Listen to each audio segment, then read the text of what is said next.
Buenas noches. Vamos a ir comenzando en el nombre del Padre, del Hijo y del Espíritu Santo. Amén. Ven, Espíritu Santo, llena los corazones de tus fieles y enciende en ellos el fuego de tu amor. Envía a tu Espíritu Creador y renovarás la faz de la tierra. Oh Dios, que has iluminado los corazones de tus fieles con la luz del Espíritu Santo, concédenos que, guiados por este mismo Espíritu, oremos rectamente y gocemos siempre de sus consuelos. Por Jesucristo nuestro Señor. Amén. Dios te salve María, llena eres de gracia, el Señor es contigo. Bendita tú eres entre todas las mujeres y bendito es el fruto de tu vientre Jesús. Santa María, Madre de Dios, ruega por nosotros pecadores, ahora y en la hora de nuestra muerte. Amén. Nuestra Señora del Rosario, ruega por nosotros. San José, ruega por nosotros. Santa Teresa de Jesús, ruega por nosotros. En el nombre del Padre, del Hijo y del Espíritu Santo. Amén. Voy a prender un poquito más de luz.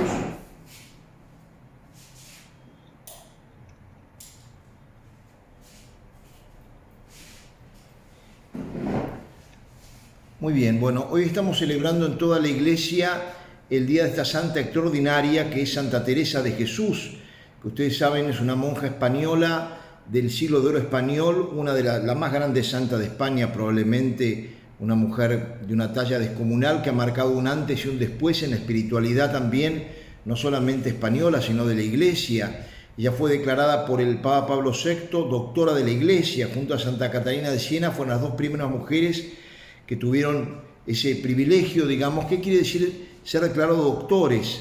Quiere decir que la doctrina que ella ha dejado escrita ciertamente es para todos los tiempos, digamos, es una doctrina segura para todos los, digamos, para todas las épocas, es una de las grandes maestras de la vida espiritual y realmente una santa, como digo, en Salamanca también la reconoció siempre como doctora, es una de las grandes y sus obras son una maravilla, especialmente El Camino de Perfección, que es un comentario al Padre Nuestro escrito para las monjas del Carmelo, y también Las Moradas, que es su obra cumbre, por así decir, que es, digamos, una obra donde muestra el camino para llegar realmente a la perfección de una manera inigualable, y además inspirada por eso en las pinturas que muchas veces se ve aletear al Espíritu Santo en forma de paloma como soplándole, porque realmente Las Moradas es un libro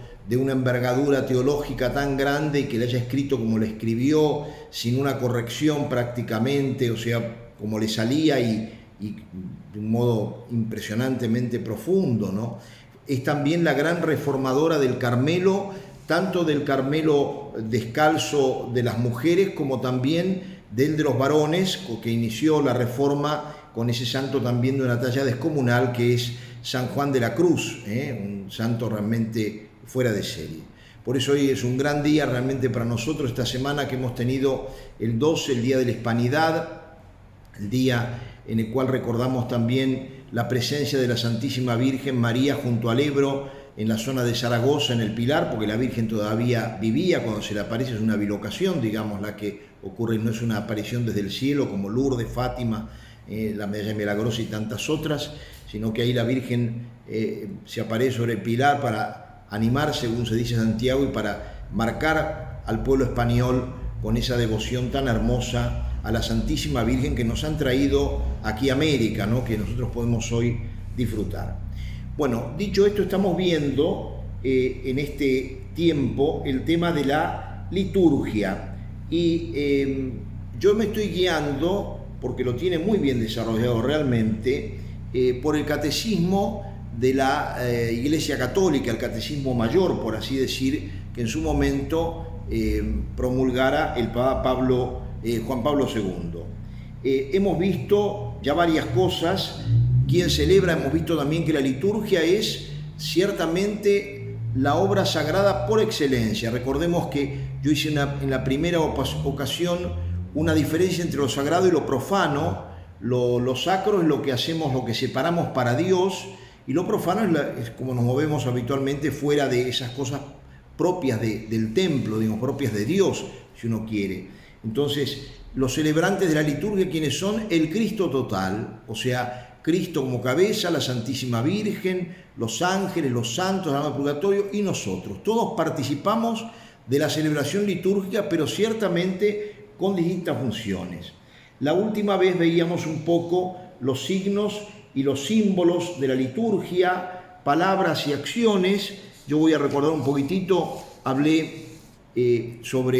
terminé hablando sobre la liturgia de la palabra y señalaba que en la liturgia hay como 3 lugares principales, que son, en la liturgia sobre todo de la misa, de la Eucaristía, la sede, el ambón y el altar, que viene a recordar el triple munus, triple condición que tenemos todos como sacerdocio común y algunos desde el punto de vista ministerial.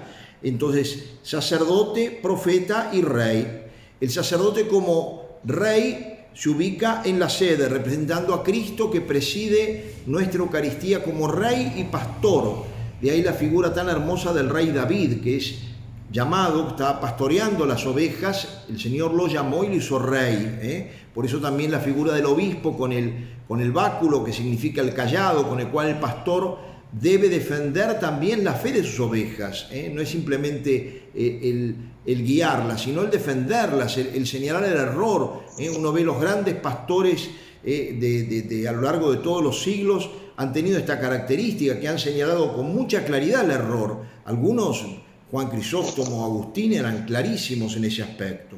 También el don de la profecía, ¿no es cierto? Que no es solamente, yo les decía, el anunciar, como entendemos una profecía que nos anuncia algo que va a ocurrir en el futuro, que es un signo de credibilidad realmente, el cumplimiento de la profecía, sino también la profecía es el anuncio de la palabra viva de Dios, y por eso el ambón es el lugar propio de la proclamación de la palabra.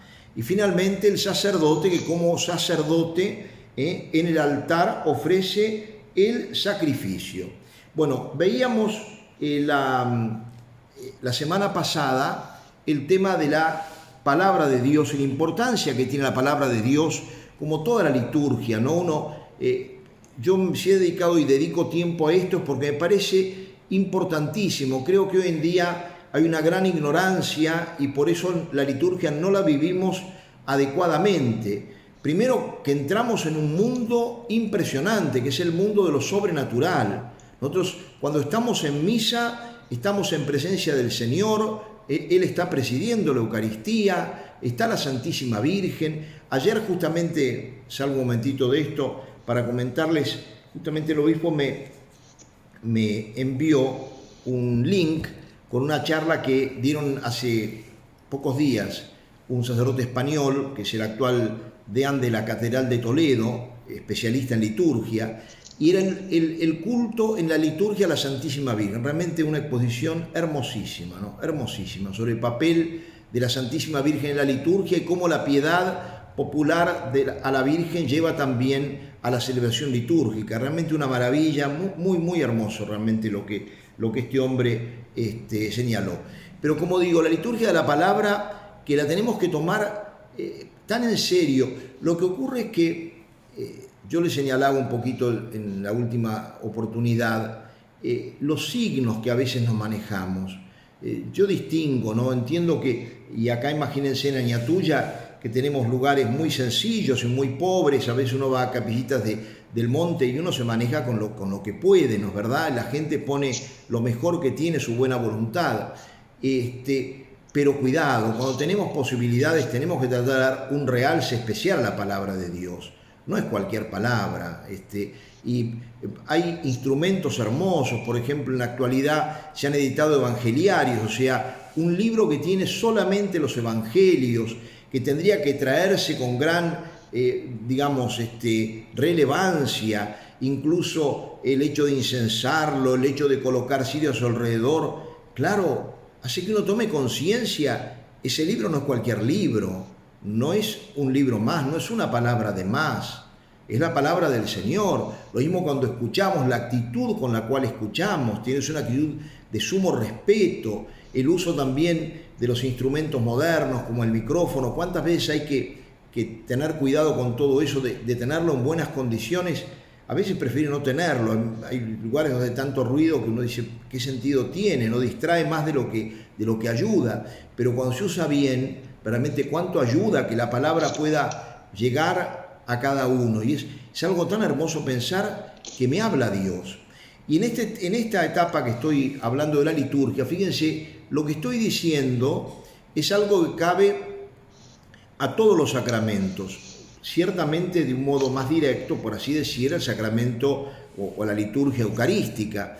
Pero estaba leyendo estos días unas conferencias muy hermosas que dio en su momento en Radio María Monseñor José Ignacio Munilla, obispo de San Sebastián, que comentó prácticamente el catecismo, ¿no?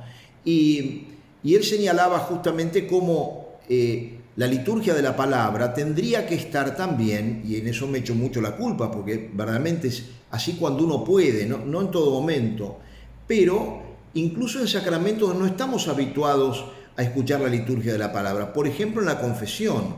Y a mí me ha pasado alguna vez ir a confesarme y que el sacerdote que me confesaba, antes de confesarme, me leía un breve texto de la palabra de Dios, como para que yo entrara en clima. O sea, por ejemplo, me puede leer un texto del Hijo Pródigo, me puede leer un texto de la aparición de Cristo resucitado, cuando dice recibid el Espíritu Santo, los pecados serán perdonados a quienes se los perdonéis, textos que hagan referencia, y eso ilumina, ayuda al que viene a recibir el sacramento, a recibirlo con un espíritu distinto.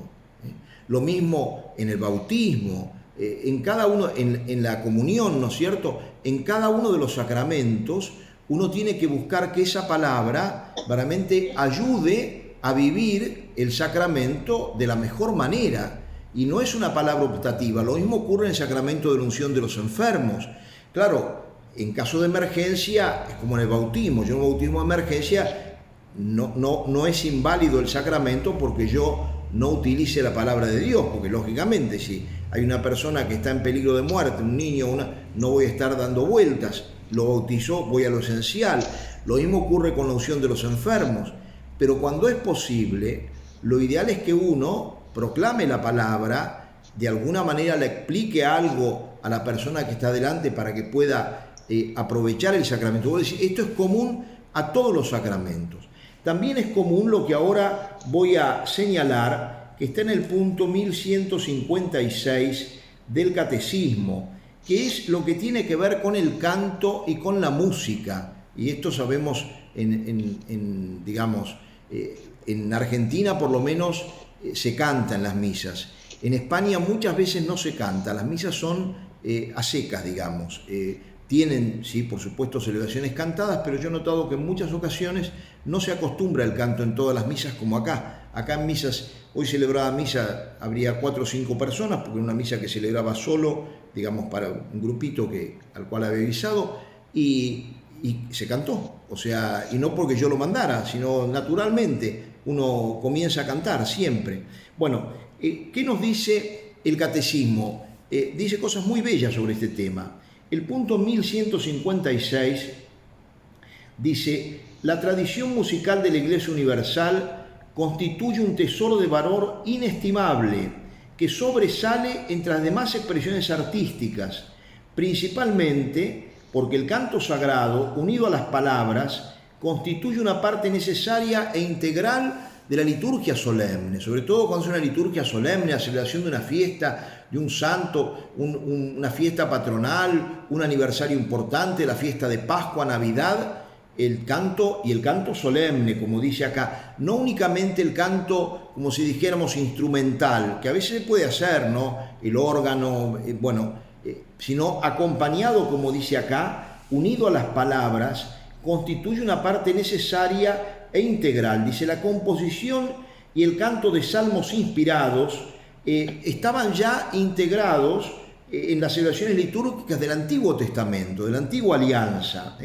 y la Iglesia continúa con esta tradición. Fíjense, por ejemplo, la carta a los Efesios también decía recitad entre vosotros salmos, himnos y cánticos inspirados. Cantad y salmodiad en vuestro corazón al Señor.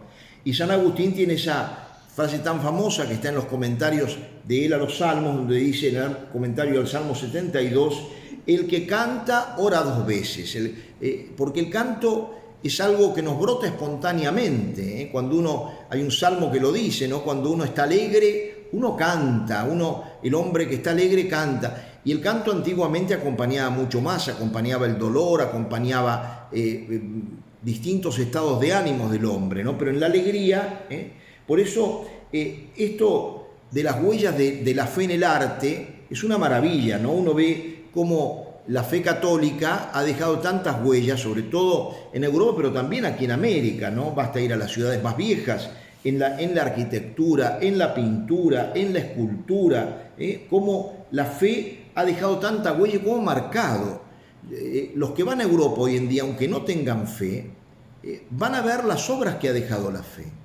Porque lo más grande que tiene el arte europeo está todo vinculado a la iglesia, son las grandes catedrales, que es una maravilla, hechas en una etapa en la cual el hombre no disponía de los medios técnicos que dispone hoy, y se han hecho obras que son verdaderamente una cosa que si no fuera, miren, porque tenemos constancia, se han hecho, se caería en la estupidez que han caído algunos de querer meter extraterrestres porque las pirámides le parecen muy grandes. Y bueno, si las pirámides te parecen casi imposibles, ¿qué dirías de las grandes catedrales góticas? Que verdaderamente esa perfección hoy en día, que por ejemplo se puede subir porque han puesto hasta ascensores.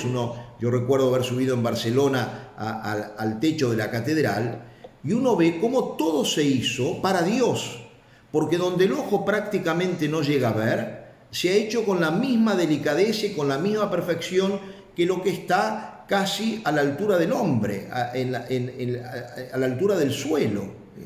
Es que las obras se hacían para Dios. Y más allá de que el arte después prácticamente, fíjense, ya cuando empieza el Renacimiento, toda la época de la Reforma Protestante de Lutero, que hace tantísimo daño, ¿no? Y que se va perdiendo el sentido de lo sacro y el hombre empieza a mirarse más a sí mismo, aún el arte, aun cuando no es sagrado, es un arte que tiene una temática religiosa. Los grandes pintores, Rafael, todos estos que no son pintores sacros, pero su motivación es totalmente católica, totalmente religiosa, Y uno se admira verdaderamente de la maravilla, de las huellas que dejó el arte. Y lo mismo, tantas músicas hermosísimas. Uno piensa las misas de Mozart, de Beethoven, que la gente va a escuchar al teatro. ¿Por qué? Porque realmente el arte fue inspirado, fue marcado por la huella de la fe. Por eso la Iglesia ha dejado en ese sentido un montón de huellas. Por eso también hoy en día nos encontramos con ese malestar del mundo moderno, ¿no? Que dice, ¿cómo puede ser la riqueza de la Iglesia? ¿Y qué es la riqueza de la Iglesia? La riqueza de la Iglesia es que las obras que hicieron para Dios hasta ahora, porque ahora se comienzan a perder realmente, se guardaban para Dios. A mí me ha entristecido muchísimo ver en Europa en este momento, en merced a esta sequía terrible que hay de vocaciones, monasterios que hoy en día son hoteles. Entrar al comedor, que era la antigua capilla, y uno ve las ventanas y en las ventanas se ven los vitrós. Ese lugar que se hizo para Dios, hoy en día es un lugar hecho para el negocio de los hombres. Me parece terrible, ¿no?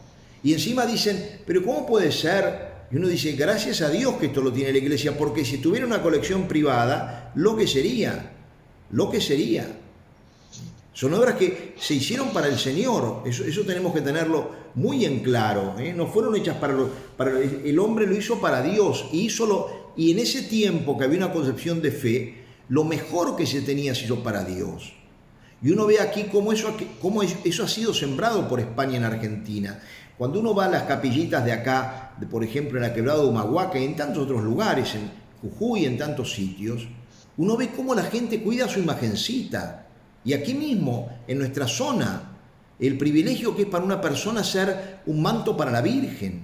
Y a veces ese manto lo hacen con hilo de oro, lo hacen... Y uno dice, ¿y no es gente rica? No, pero le quieren dar lo mejor a Dios, lo mejor a Dios.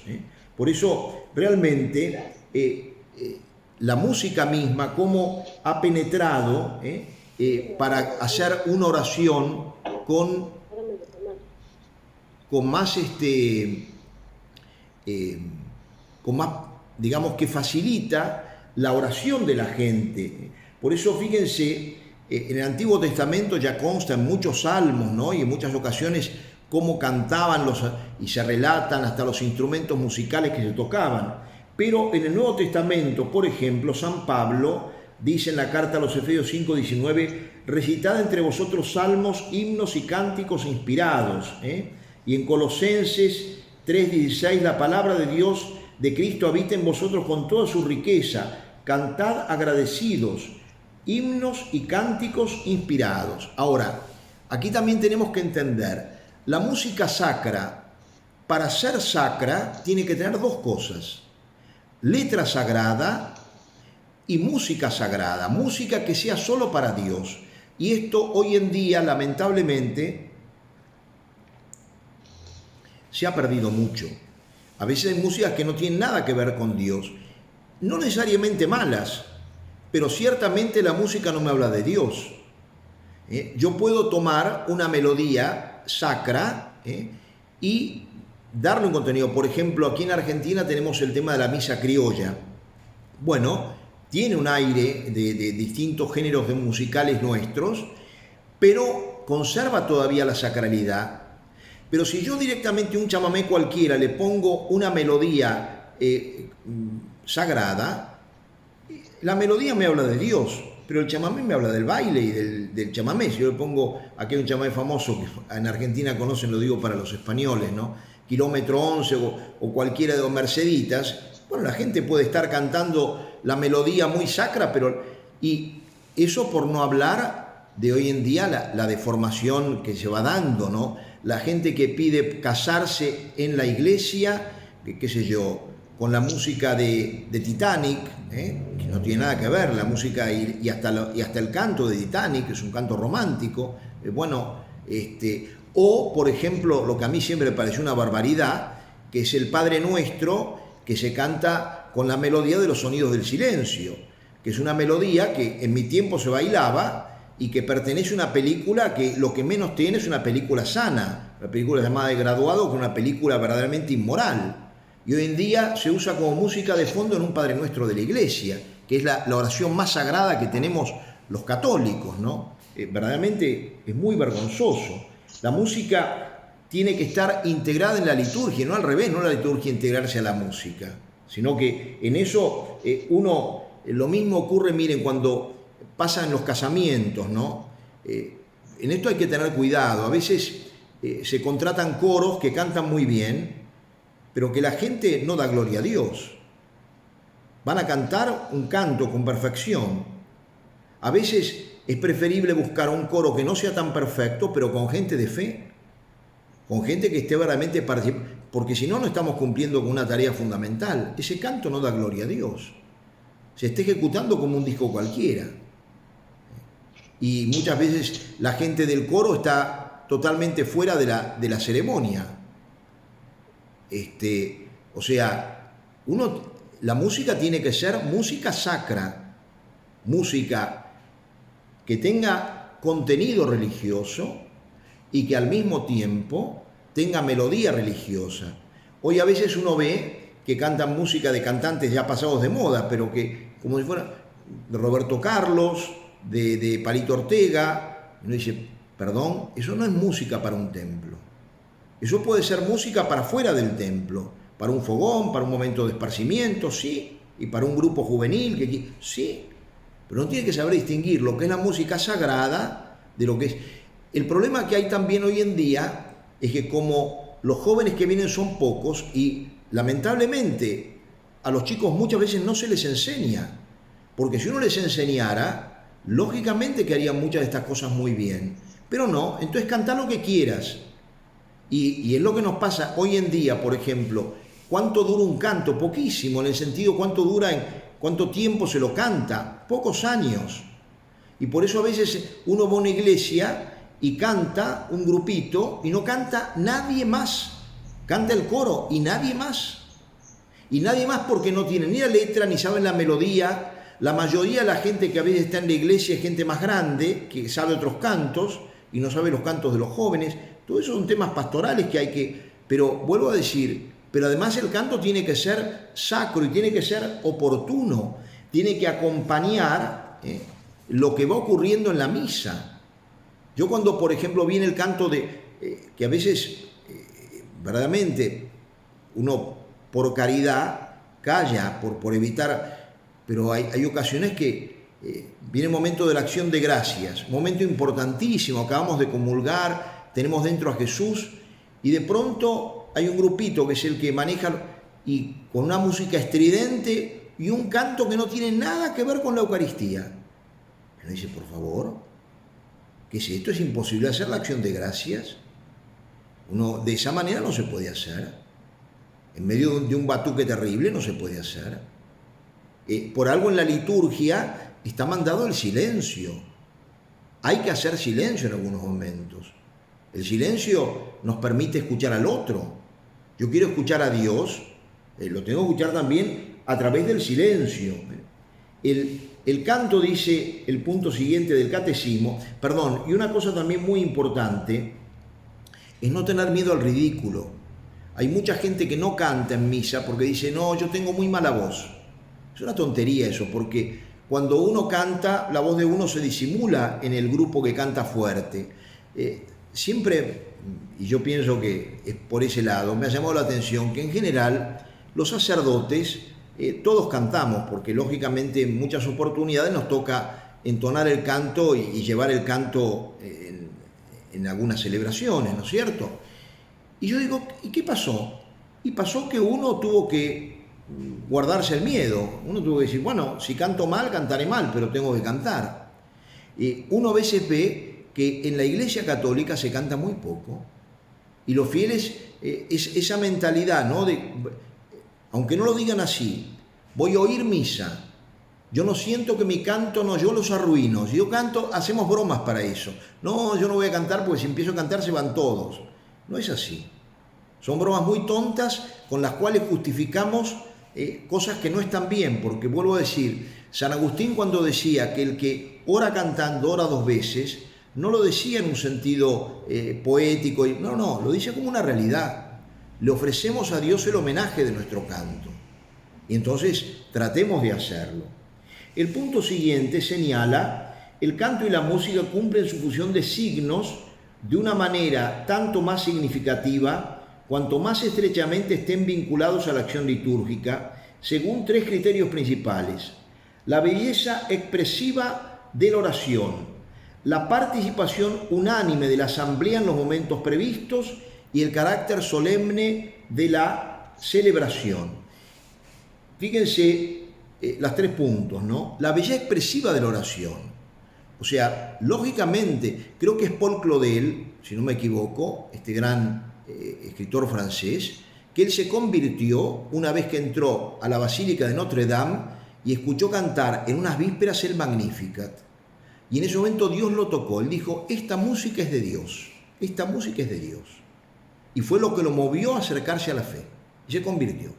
San Agustín, antes de su conversión, fíjense lo que decía: cuánto lloré al oír vuestros himnos y cánticos, fuertemente conmovido por las voces de vuestra iglesia que suavemente cantaba. Entraban aquellas voces en mis oídos y vuestra verdad se derretía en mi corazón, y con esto se inflamaba el afecto de piedad y corrían las lágrimas y me iba bien con ellas.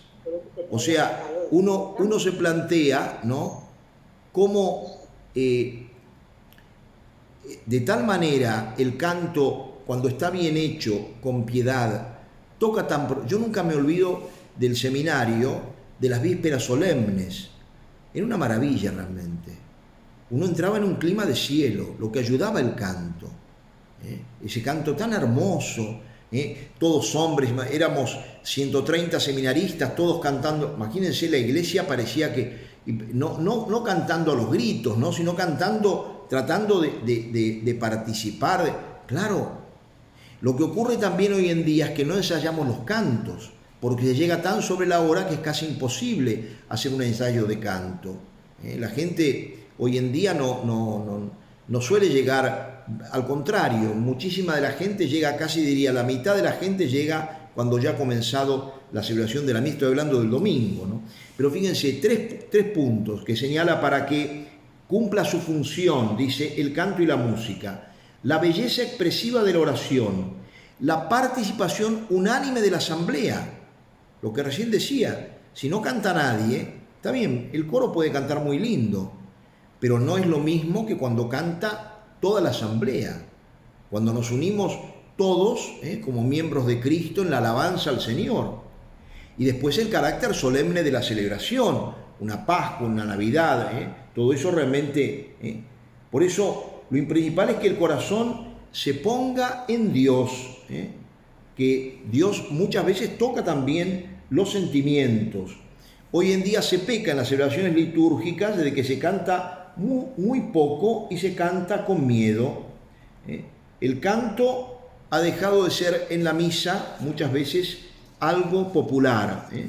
Decía, Monseñor Munilla citaba una frase que se decía, que dice: ama como si nunca nadie te hubiera herido nunca. ¿Cuántas veces uno, después de una traición, uno queda como resentido, ¿no? Y dice, ama como si nadie te hubiera herido. Baila como si nadie te estuviera mirando, porque a veces por temor al ridículo hay gente que tiene miedo a salir a bailar en un baile sano, me refiero, ¿no? Y dice, canta como si nadie te estuviese escuchando. Acá el que escucha es Dios, y Dios lo que escucha es el amor que ponemos, no la perfección de la melodía, que incluso a mí me ha impresionado muchísimo. Yo, por ejemplo, he tenido la gracia de participar en misas en los Cotolengos, y uno ve esas almas tan puras de esa gente que canta deficientemente desde el punto de vista natural, pero que a uno le llega tan al alma, esas oraciones, esos cantos cantados realmente con tanto sentimiento, con tanta alegría, con tantas ganas, y uno ahí se da cuenta que lo importante no es la perfección que cante yo como Andrea Bocelli, sino que lo que importa es que yo ponga, por supuesto, mi buena voluntad y mi corazón, pero que trate de aportar lo mío. Los tres criterios que tenemos que tener. Lo malo de un coro es que únicamente provoque la admiración por lo bien que han cantado, porque ahí terminó, sino también por lo que ha despertado en el corazón de cada uno. Santo Tomás decía que hay tres trascendentales: lo bueno, lo verdadero y lo bello. Y las tres cosas tienen que estar también en el canto. Dios es la verdad, Dios es la bondad y Dios es la belleza. Frente a este mundo de hoy, ¿no?, en el cual cabe todo lo relativo, bueno, nosotros tenemos que enseñar también que Dios no es relativo. Jesús no dijo, yo soy una verdad, dijo, yo soy el camino, la verdad. Y Dios es la belleza en su sentido perfecto. Dios no tiene belleza, ya se los he dicho, Dios es la belleza. Lo bello brota de Dios, pero Él es la fuente, Él es la belleza. Sigue el catecismo diciendo, la armonía de los signos, canto, música, palabras y acciones, es tanto más expresiva y fecunda cuando más se expresa en la riqueza cultural propia del pueblo de Dios que celebra. Entonces, es importante también que la riqueza que uno ve a veces, que yo cantos en África, o en Japón, o en Europa, de acuerdo a la cultura que se tenga, ayuda también todo eso. Pero el canto, las condiciones tiene que tenerlas, la sacralidad de la letra y de la música. El canto popular, que es como una especie de puente entre la liturgia y la vida diaria. ¿Cuántas veces uno ve que hay gente que por ejemplo, el tema de los villancicos, tantos de esos cantos que uno dice, los podemos cantar de pronto en el templo, pero también se pueden cantar, son cantos que tienen uno lo asocia inmediatamente con los temas de la fe. No es un canto que uno asocia con otro tipo de cosas, ¿no? Por eso es tan importante, ¿no? el valorar todo ese tema del canto y recordar, porque fíjense lo que se ha hecho muchas veces de los documentos del concilio. La primera constitución que aprobó el concilio fue la de la liturgia. Y miren lo que decía esta constitución. La Iglesia reconoce el canto gregoriano como el propio de la liturgia romana. En igualdad de circunstancias, por tanto, hay que darle el primer lugar en las acciones litúrgicas. Los demás géneros de música sacra, y en particular de la polifonía, de ninguna manera han de excluirse en la celebración de los oficios divinos, con tal que respondan al espíritu de la acción litúrgica. O sea, el concilio, del cual tanto hablamos, que tenemos que aplicarlo y todo lo demás, no solamente no excluyó el gregoriano, sino que lo puso como propio de la liturgia nuestra, que es la liturgia romana. Ahora, ¿qué ocurrió en la realidad? Que se lo exterminó, salvo lugares muy puntuales donde se lo continuó por gracia de Dios, que son algunos pocos monasterios, se lo exterminó. De las parroquias no se canta más.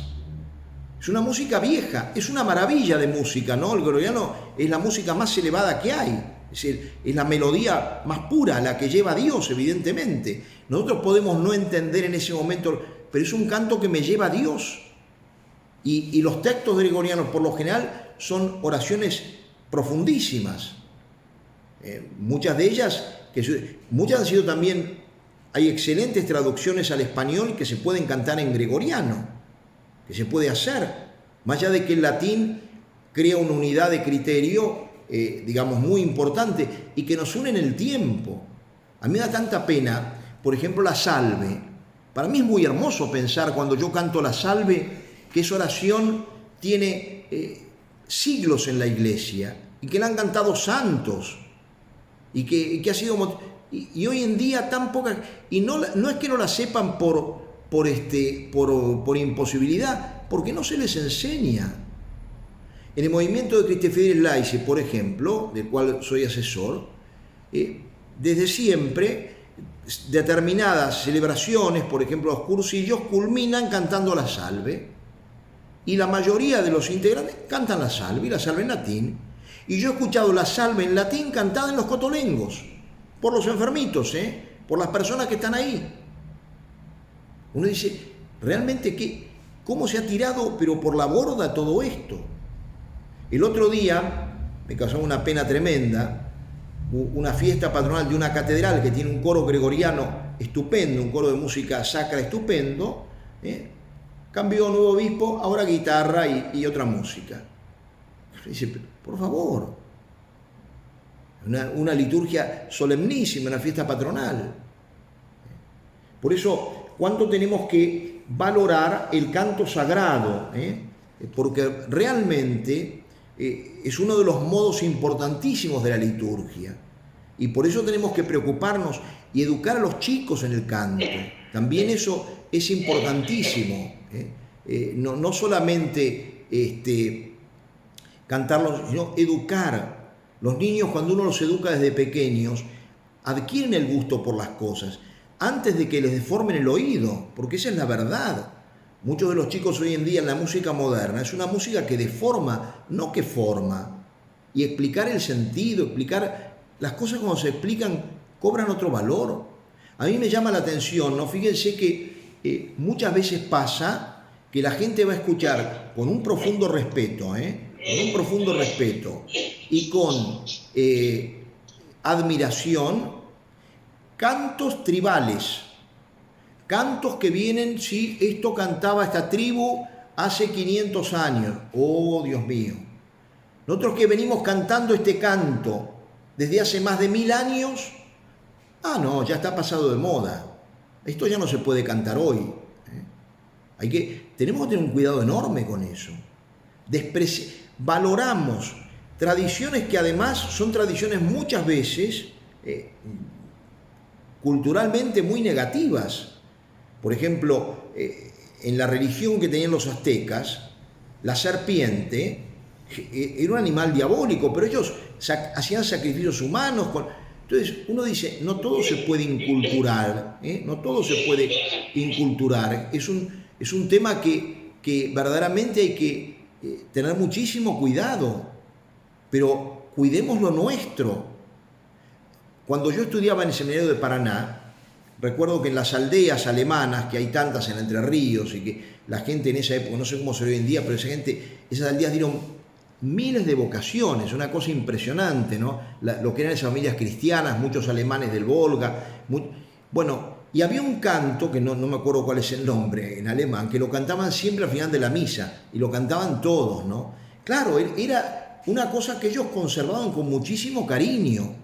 Hoy en día vamos a misa a veces y no entendemos, no podemos cantar ni un canto. Cambiamos de parroquia, ni siquiera de provincia, de parroquia, y ya no sabemos porque cantan otra cosa, y uno tiene que estar callado. El canto es parte integrante de la liturgia, por eso es tan importante. Vamos ahora a mirar otro aspecto muy importante, que es la imagen sagrada. La imagen sagrada, dice el catecismo, el icono litúrgico representa principalmente a Cristo. No puede representar ciertamente a Dios invisible e incomprensible.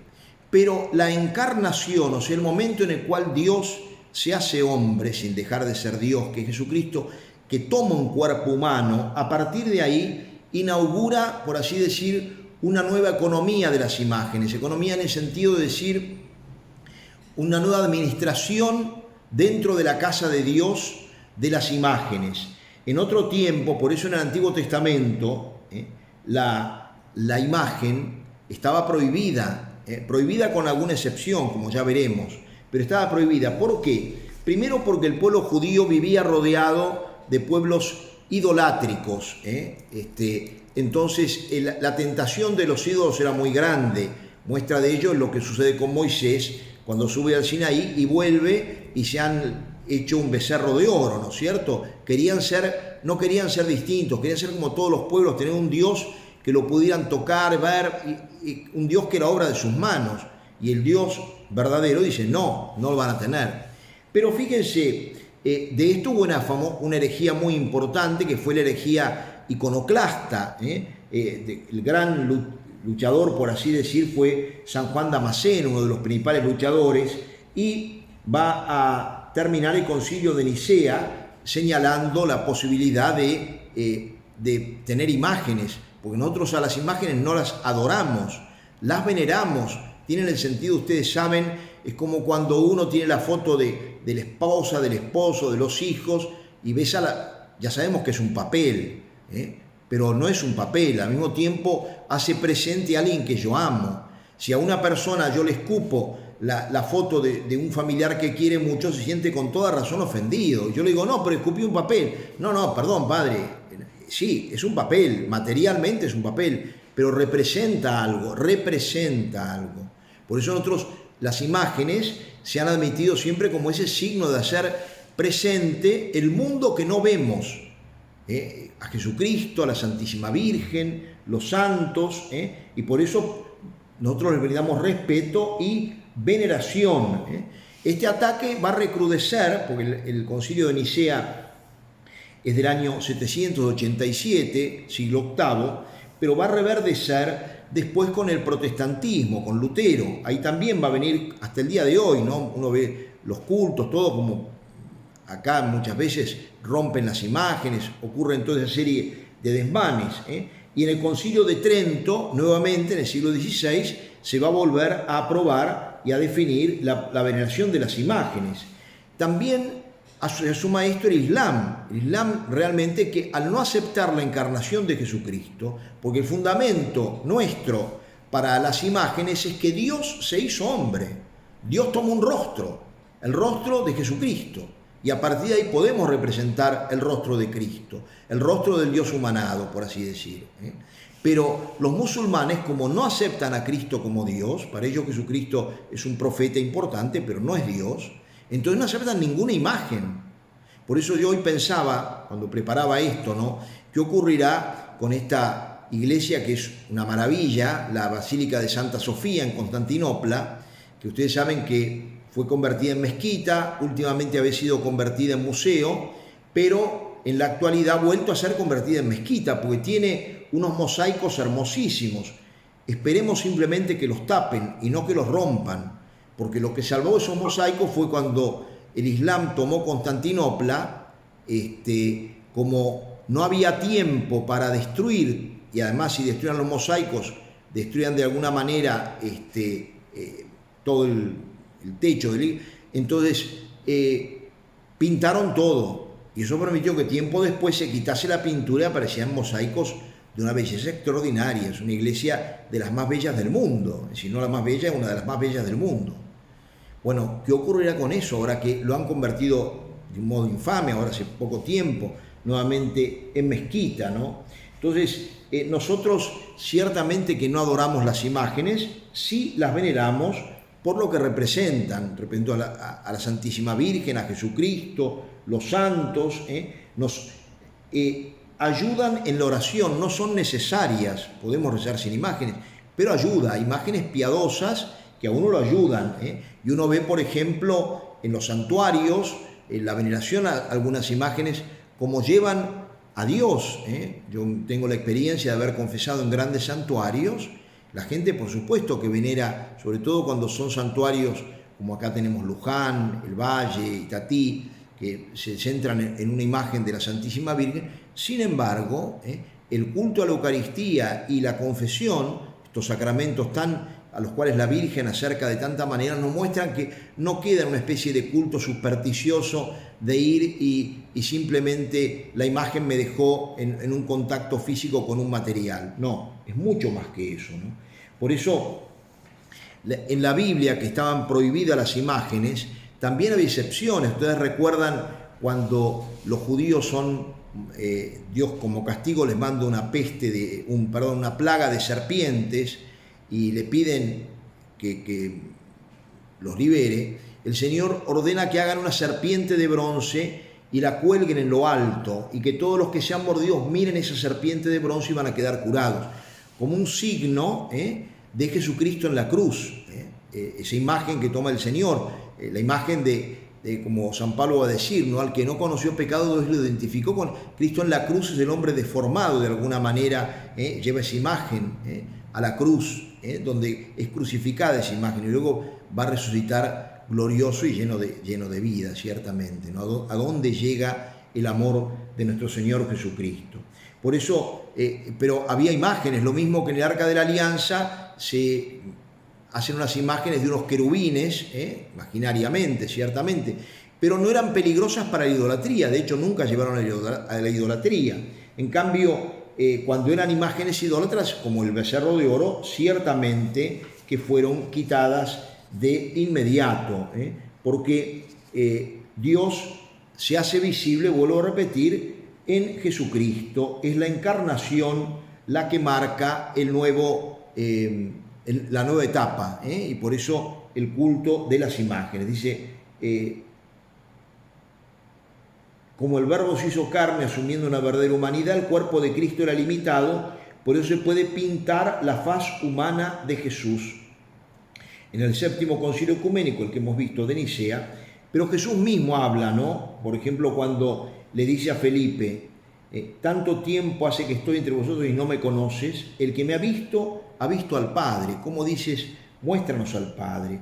Este Dios que de alguna manera se deja tocar. Cuando Tomás le cuentan que Cristo ha resucitado, primero dice, si no veo, y luego dice, si no toco. Y el Señor lo va a dejar ver y tocar. Por eso le va a decir, felices los que crean sin haber visto. O sea que en Cristo podemos realmente contemplar a Dios. Él es el Dios encarnado. Hoy en día tenemos también esa imagen impresionante que cada vez va recibiendo mayores corroboraciones científicas, que es la Santa Síndrome de Turín, ¿no? Donde algunos dicen el quinto evangelio, porque verdaderamente uno puede leer tantas cosas y cada vez se van descubriendo maravillas más grandes, ¿no? Por eso también el empeño durante tanto tiempo de objetar su veracidad, bueno, todo lo que ha ocurrido. Hoy en día es realmente tonto negar la veracidad de la sábana santa de Turín, que es una verdadera maravilla, ¿no? Entonces, dice el catecismo, la iconografía cristiana transmite a través de la imagen el mensaje evangélico que la Sagrada Escritura transmite mediante la palabra. Imagen y palabra se esclarecen mutuamente. Esto también es muy hermoso. ¿Qué quiero decir? Bueno, especialmente se nota en Europa, ¿no? Cuando uno ve las grandes catedrales, se decía que eran las Biblias de piedra.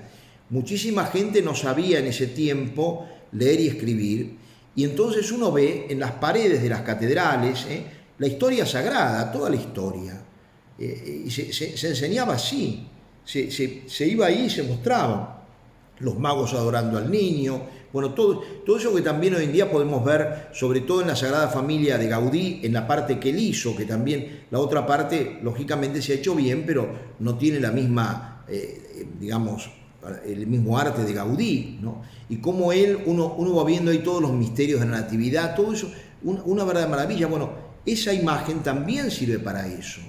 Nosotros, y en nuestro tiempo, ¿no?, que tanto valor le damos a la imagen, tendría que servir ciertamente para acercarnos a Dios.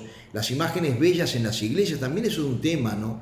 A veces pone cada imagen que realmente dan ganas de ser iconoclastas, porque son imágenes pero horribles, ¿no? Uno dice, por favor, pongamos algo más digno, algo que yo pueda llevar a Dios. Me viene a la mente, por ejemplo, las monjas de Belén, que es una congregación que contemplativa, que se inspira en el espíritu de los cartujos, tiene unas imágenes bellísimas, ¿no?, que son verdaderamente obras de arte, ¿no? Entonces, también ese sentido de la imagen, en el mundo moderno también es muy difícil, porque todo este arte surrealista, que claro, es todo relativo, entonces la imagen también, hoy en día no se cultiva la imagen, es todo lo simbólico, Antiguamente no, había ese sentido del realismo, ¿no?, de mostrar los hechos, se creía, como debe ser, en los hechos bíblicos como hechos reales, no como bueno, habrá sido así, no. Jesucristo no vino a enseñar un cuento piadoso, sino que el Señor nos habla de verdades, de verdades importantes, y los hechos de Jesús son hechos históricos reales. Hoy nos encontramos en la iglesia, todo eso repercute también en el arte.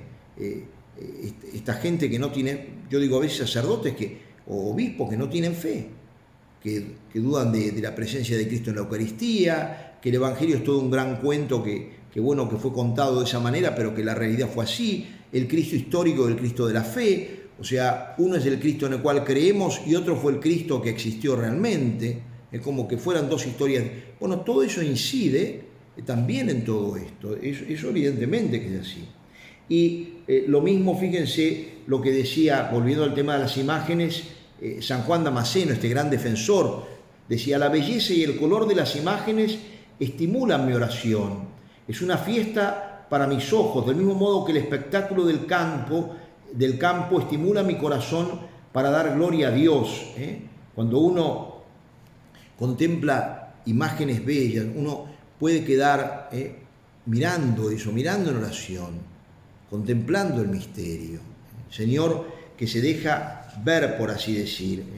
Por eso la contemplación de las sagradas imágenes, unida a la meditación de la palabra de Dios y al canto de los himnos litúrgicos, forma parte de la armonía de los signos de la celebración, para que el misterio celebrado se grabe en la memoria del corazón y se exprese luego en la vida nueva de los fieles. Muy hermoso, como diciendo, todo el conjunto, cuando uno va al templo y en el templo contempla imágenes bellas, uno puede meditar la palabra es proclamada, Dios que me habla, el canto de los himnos litúrgicos, la celebración del misterio. Uy, Dios mío, todo eso me ayuda enormemente a progresar en la fe.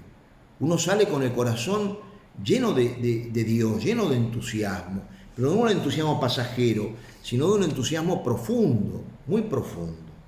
Voy ahora a comenzar, porque ciertamente ya estamos terminando respecto del tiempo, con el punto siguiente, que es cuándo celebrar, y aquí vamos a hablar del tiempo litúrgico.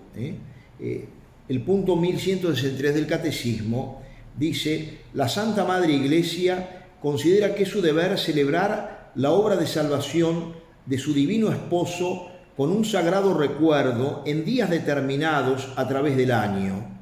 Cada semana, en el día que llamó del Señor, conmemora su resurrección, que una vez al año celebra también, junto a su Santa Pasión, en la máxima solemnidad de la Pascua. Además, en el ciclo del año desarrolla todo el misterio de Cristo. Al conmemorar así los misterios de la redención, abre la riqueza de las virtudes y de los méritos de su Señor. Bueno, simplemente termino con esto, ¿no? Fíjense la afirmación tan hermosa. Dice primero, la Santa Madre Iglesia. Qué expresión tan bella, ¿no? Es madre la Iglesia. Es madre, nosotros somos hijos de la Iglesia. La santa que hoy veneramos, Santa Teresa de Jesús, sus últimas palabras fueron: muero hija de la Iglesia. Miren qué hermoso. Las últimas palabras que consagra Santa Teresa de Ávila: muero hija de la Iglesia.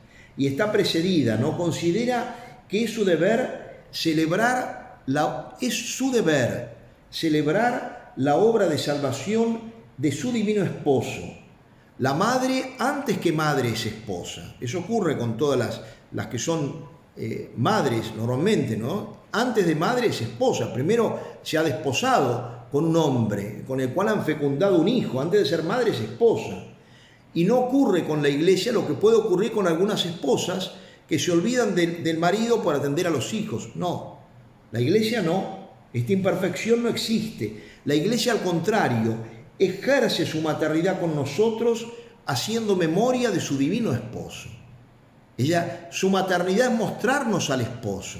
Es decir, mi esposo, que es vuestro Padre, es el hacedor de todo bien. Eso es lo bellísimo que tiene. La Iglesia, además, fíjense, no nos alimenta con otra cosa que lo que recibe de Jesucristo, que es los sacramentos, su palabra, particularmente la Eucaristía. El alimento es la memoria de Jesucristo. La Iglesia, la liturgia, que es la memoria viva de Jesús. Vuelvo a decir, no es memorial, no es puro recuerdo. Es el recuerdo que se hace vivo. Hay memorias que quedan en el pasado, pero la Iglesia, por el don del Espíritu Santo, tiene la capacidad de hacer memoria viva del recuerdo de Jesucristo. Y es viva, ¿por qué? Porque este esposo vive. Este esposo está vivo y resucitado, sentado a la derecha del Padre, como lo confesamos cada fin de semana. Muy bien, voy a dejar aquí.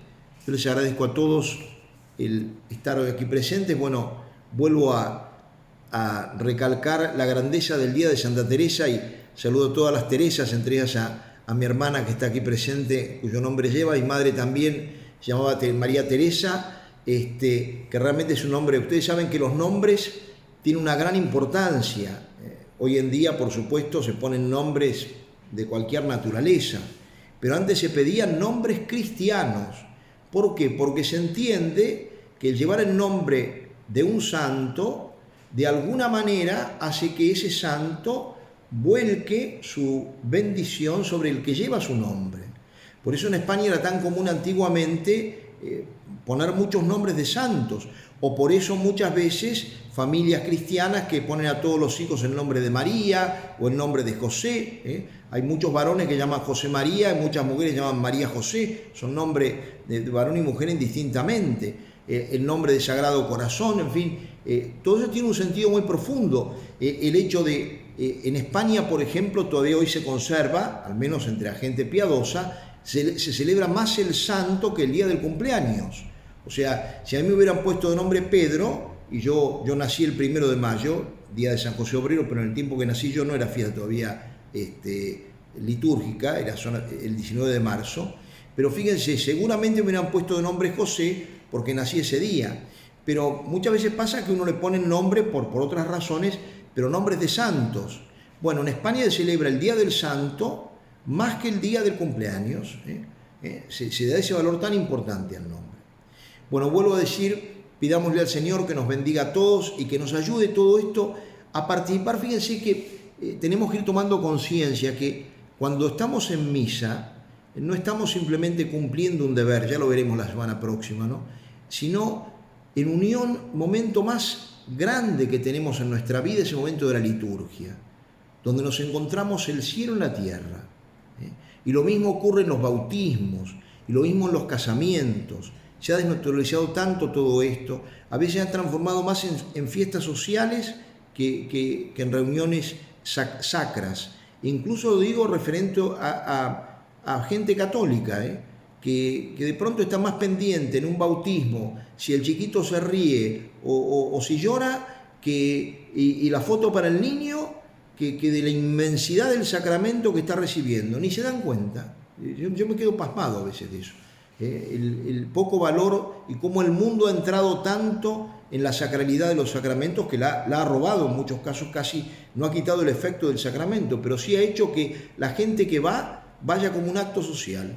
Ni que hablar de los casamientos, ¿no? Uno cuando entra a una iglesia minutos antes del casamiento, bueno, ¿qué mira el 90%? ¿Cómo está vestida la novia? ¿Cómo va el novio? Eso es lo importante. Después están totalmente ajenos al casamiento. Es una cosa muy grave, ¿no? Porque no se participa de la liturgia, que ahí está, que es una liturgia importantísima. Es un hecho muy grave. Pidamos realmente que todo esto nos ayude realmente a participar adecuadamente en la liturgia para que crezcamos en la vida cristiana. Vamos a rezar una Ave María y les doy la bendición. Dios te salve María, llena eres de gracia, el Señor es contigo, bendita tú eres entre todas las mujeres y bendito es el fruto de tu vientre Jesús. Santa María, Madre de Dios, ruega por nosotros pecadores, ahora y en la hora de nuestra muerte. Amén. San José, Santa Teresa de Jesús, ruega por nosotros. El Señor esté con vosotros. Y con tu espíritu. Que la bendición de Dios Todopoderoso, Padre, Hijo y Espíritu Santo descienda sobre vosotros, vuestras familias y comunidades, y permanezca para siempre. Amén.